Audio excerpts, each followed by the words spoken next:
నమస్తే అండి. యూట్యూబ్ ప్రేక్షకులకు నా యొక్క నమస్కారాలు. ఈ మరుగుమందు చూసారా అండి? ఇది బట్టలకు కానీ, చెప్పులకు కానీ, తలకు కానీ, వంటికి కానీ ఏదో ఒక భాగాన పూసే లిక్విడ్ అనమాట ఇది.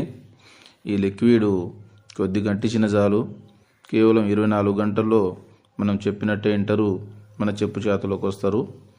ఇది ఎవరికి పెట్టాలంటే భార్యాభర్తలకు కానీ, ప్రేమికులకు కానీ, పిల్లలకు కానీ, ఎవరైతే మన మాట వినాలనుకుంటామో వాళ్ళకు పెట్టాలి.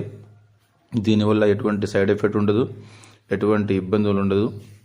నాకు చాలామంది చెప్పారు, గురుగారు వాళ్ళ కాడ వీళ్ళ కాడ తీసుకొని చాలా మోసపోయినాం, మరి మీ కాడ తీసుకుంటే పని అవుతుందో కాదు అని. నేను 100కు 100% గ్యారెంటీతో ఇస్తాను అన్నమాట. 100కు 100% గ్యారెంటీతో ఇస్తాను. ఇది అంత పవర్ఫుల్ లిక్విడ్. దీంతోపాటు చాలా సంవత్సరాల నుంచి చెడిపోయిన భార్యాభర్తలు కానీ, ప్రేమికులు కానీ, పిల్లలకు కానీ చాలా సంవత్సరాల నుంచి చెడిపోయిన వాళ్ళని నేను వాళ్ళ పేర్ల ద్వారాగా, వాళ్ళ ఫోటోల ద్వారాగా నేను వశీకరణ పూజ చేసి, వశీకరణ పూజ, అఘోర పూజలు చేసి కేవలం 7 రోజుల్లో మన వశమయ్యేటట్టు చేస్తా. అంటే 7 రోజుల్లో మన వశమై మన చెప్పు చేతలోకి మనం ఏది చెప్తే వాళ్లకు ఏదమయ్యేటట్టు చేసేస్తాను.